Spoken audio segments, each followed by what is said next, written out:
Hello everyone, কেমন আছেন সবাই? নীল পাখি কুকিং ওয়ার্ল্ডে আপনাদের সকলকে স্বাগত জানাই। আজ আমি আপনাদের সাথে শেয়ার করব দুধ পুলি রেসিপি। অবশ্যই ভিডিওটি পুরোটা দেখবেন।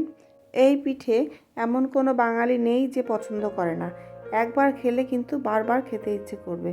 আর আমি যেভাবে বানাচ্ছি অবশ্যই ধ্যান দিয়ে দেখবেন, তাহলে সহজেই বানাতে পারবেন। পিঠেটি এতটাই সফট হবে যে মুখে দিলে একেবারে মিলিয়ে যাবে। চলুন তাহলে রেসিপিটি শুরু করা যাক। প্রথমেই আমি একটা কড়াই নিয়েছি। কড়াইটা হালকা গরম হয়ে গেলে দিয়ে দিচ্ছি গ্রেট করা খেজুরের গুড়। খেজুরের গুড় দিয়ে পিঠেটা করলে কিন্তু খেতে ভীষণই ভালো হয়, যার জন্যে আমি এখানে খেজুরের গুড়টাই ব্যবহার করছি। এবার আমি এটাকে ভালোভাবে নেড়ে নিচ্ছি। নাড়তে কিন্তু হবে কন্টিনিউ, নাড়াটা বন্ধ রাখলে চলবে না। আর নাড়তে নাড়তে যখন এরকম গলে যাবে, তো গলে গেলে আমি দিয়ে দিচ্ছি এখন কুড়ানো নারকেল। আমি এখানে একটা গোটা নারকেলই নিয়েছিলাম। তো এবার আবার নারকেল দিয়ে এভাবে বেশ ভালোভাবে গুড় দিয়ে এভাবে জ্বালিয়ে নিচ্ছি। তো প্রথমে এভাবে একটু নারকেল থেকে একটু জল বেরিয়ে আসবে, তো সেটা আস্তে আস্তে এভাবে কন্টিনিউ নেড়ে জলটাকে ভালোভাবে শুকিয়ে নিতে হবে। দেখুন আমি এখানে কিন্তু কন্টিনিউ নাড়তে হবে, নাড়াটা বন্ধ রাখলে কিন্তু চলবে না, তাহলে তলাটা ধরে যাবে। তো এখানে আমি ভালোভাবে নেড়ে দেখুন এইভাবে আঠালো মতো করে নিয়েছি। তো এটা আমার পুর তৈরি হয়ে গেল। এখন আমি আর একটা কড়াইতে 1 বাটি জল দিয়ে দিচ্ছি, আর জলের মধ্যে দিয়ে দেব হাফ টিস্পুনের থেকেও কম লবণ। তো এটা যখন ফুটে যাবে, জলটা ভালোভাবে ফুটে যাবে, তারপর গ্যাসের ফ্লেমটা লো করে দিয়ে এখানে দেব আমি 1 বাটি সুজি। তবে এই যে আমি যে পুলি করার জন্য ডোটা করব, এটাতে কিন্তু সুজির পরিমাণটা বেশি থাকবে, চালের গুঁড়ির পরিমাণটা কম থাকবে। চালের গুঁড়ির পরিমাণ যদি বেশি হয়ে যায় তাহলে কিন্তু পুলিটা শক্ত হয়ে যাবে। তো এখানে দেখুন ঘনত্বটা ঠিক এই রকম যখন চলে আসবে, একটু আঠালো টাইপের হবে, আর সুজিগুলো যখন সিদ্ধ হয়ে যাবে ভালোভাবে, তখন আমি এর মধ্যে অল্প অল্প করে গুঁড়ি দেব, আর গুঁড়ি দিয়ে ভালোভাবে নেড়ে নেড়ে একটা ডো তৈরি করব। তো এখানে আমি অল্প অল্প করে গুঁড়ি দিচ্ছি আর ভালোভাবে নেড়ে নিচ্ছি। এই সময় কিন্তু গ্যাসের ফ্লেম একেবারেই লোতে থাকবে। দেখুন ডোটা আমার রেডি হয়ে গেছে। এখন আমি এটাকে চাপা দিয়ে রাখবো মিনিট 5 মতো, তবে গ্যাসটা বন্ধ করে দিয়ে, যাতে চালের গুঁড়িটাও ভালোভাবে সিদ্ধ হয়। তো তারপর এটাকে আমি নামিয়ে নিয়েছিলাম এবং আমার শাশুড়ি মা এটাকে ভালোভাবে মেখে দিচ্ছে, যাতে পুলিটা তৈরি করতে সুবিধা হয়। আর আমি এদিকে পুলি তৈরি করার জন্য দুধটা আমি ভালোভাবে জ্বালিয়ে নিচ্ছি। তো আমি এখানে 1 লিটার দুধ নিয়েছি, প্যাকেট দুধ, আপনারা চাইলে গরুর দুধও নিতে পারেন। তো আর এর মধ্যে দিয়ে দিচ্ছি কাজু, আর দিচ্ছি কিশমিশ, আর দিলাম পরিমাণ মতো গ্রেট করা খেজুরের গুড়। অবশ্যই কিন্তু খেজুরের গুড় দেওয়ার চেষ্টা করবেন, তাহলে পিঠেটি খেতে কিন্তু ভীষণই ভালো হবে। এবার আমি ভালোভাবে নেড়ে চেড়ে এই দুধটাকে আমি লো ফ্লেমে করে রেখে দিলাম, যাতে দুধটা আরও বেশি গাঢ় হয়ে আসে। আর এদিকে আমরা পুলিগুলো বানিয়ে নিচ্ছি। তো আমি আর আমার শাশুড়ি মা বসে পড়েছি পুলিগুলো বানাতে। তো মা আমাকে এই ডোটা দিয়ে বাটি মতো শেপ করে দিচ্ছিল, আর আমি ভেতরে পুর ভরে পুলিগুলো রেডি করছিলাম। তো দেখুন কিভাবে বানাচ্ছে বাটিগুলি। খানিকটা ডো নিয়ে গোল করে সেটাকে আবার প্রেস করে করে এভাবে বাটি শেপ করে দিচ্ছে। প্রেস করতে হবে কিন্তু সাইড থেকে শুরু করতে হবে প্রেস করাটা, মিডিল থেকে শুরু করলে কিন্তু এরকম বাটি শেপ হবে না। তো আমি ওখান থেকে একটা বাটি নিয়ে আর এখান থেকে পুর নিয়ে আমি এভাবে একটা ডিম্বাকৃতি শেপ করে নিচ্ছি।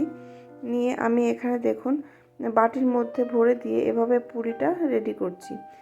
তো পুরটা একটু কিন্তু আঠালো টাইপের করবেন, তাহলে কিন্তু সুবিধা হবে, পুলি বানাতেও সুবিধা হবে, আর কিন্তু ফেটে বেরিয়ে আসবে না। তো এভাবে আমি দুটো আঙুল দিয়ে চেপে চেপে পুলির এই মুখটা বন্ধ করে দিচ্ছি। একটু ভালোভাবেই বন্ধ করতে হবে, যাতে ফেটে বেরিয়ে না আসে। আর আমি একটু ডিজাইন করে দিচ্ছি এভাবে, যাতে দেখতে ভালো লাগে।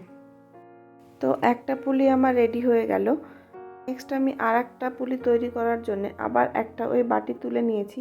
এবার আবার একটু পুর দিয়ে দেব। ঠিক একইভাবে পুরটাকে আমি ওভাবে ডিম্বাকৃতি মতো একটু শেপ দিয়ে নিয়ে তারপর আমি ঠিক বাটির মিডিলে বসিয়ে দেব। মিডিলে বসিয়ে এবার আবার একইভাবে আমি এই পুলির মুখটা বন্ধ করে দেব। তো ঠিক একইভাবে আমি সমস্ত পুলিগুলো রেডি করে নেব। এইভাবে যদি পুলি তৈরি করা হয় তাহলে কিন্তু একটা পুলিও ফাটবে না, আর এতটা সফট হবে, খেতে ভীষণ ভালো হয়। তো দেখুন আমার সমস্ত পুলি রেডি হয়ে গেছে। এখন দুধে ছাড়লেই ব্যাস আমার দুধ পুলি রেডি। আবার আমি দুধটাকে আরেকবার ভালোভাবে জ্বালিয়ে নিলাম। জ্বালিয়ে নিয়ে এখন এক এক করে পুলিগুলো দুধের মধ্যে ছাড়বো। তবে দুধে ছাড়ার সময় কিন্তু গ্যাসের ফ্লেমটা কমিয়ে দিতে হবে। তো এইভাবে আমি সমস্ত পুলিগুলো দুধের মধ্যে দিয়ে দিচ্ছি। দুধে পুলি ছাড়ার পর কিন্তু খুব জোরে নাড়া যাবে না, তাহলে কিন্তু হাতা কিংবা খুন্তি আপনি যেটা দিয়েই নাড়বেন সেটার আঘাতে পুলিগুলো ফেটে যেতে পারে। অল্প অল্প করে আলতো করে করে এভাবে চেপে চেপে দুধটার মধ্যে কোনোভাবে পুলিগুলো আর কি ডুবিয়ে দিতে হবে। তো দেখুন আমি এখানে আর একটা বাটিতে খানিকটা দুধ নিয়েছি এবং এখানে 1 চামচ আমি চালের গুঁড়ি নিয়ে ভালোভাবে গুলে এই দুধটাকে আমি আবার ওই পুলিগুলোর মধ্যে দিয়ে দিচ্ছি, কারণ আমি এই দুধটার এই গ্রেভিটাকে একটু আমি গাঢ় করতে চাই।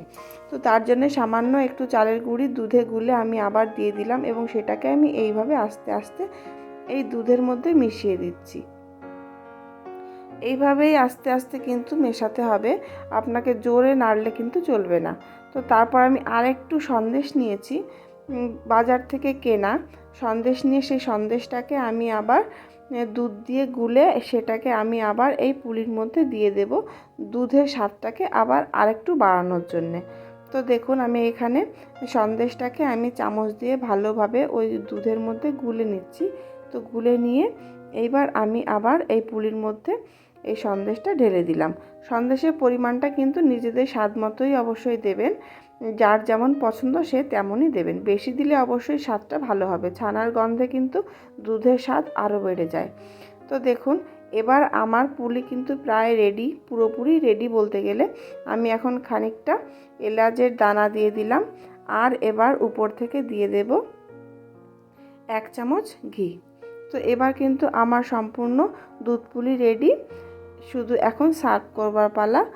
আপনারা অবশ্যই এভাবে বাড়িতে ট্রাই করবেন, অসাধারণ স্বাদ হবে, খেতে কিন্তু ভীষণ ভালো।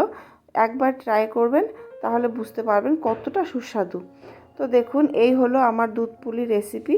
রেসিপিটা কেমন লাগলো অবশ্যই জানাবেন, ভালো লাগলে লাইক করবেন, অবশ্যই কমেন্ট করে জানাবেন। এখন আমি উপর থেকে একটু কাজু আর কিশমিশ ছড়িয়ে একটু সুন্দর করে ডেকোরেট করে দিচ্ছি, যাতে দেখতে আরও ভালো লাগে। তো আমার এখন দুধ পুলি সম্পূর্ণভাবে রেডি। ভালো লাগলে একটা লাইক করবেন, শেয়ার করবেন বন্ধুদের সাথে, আর সাবস্ক্রাইব করে অবশ্যই পাশে থাকবেন।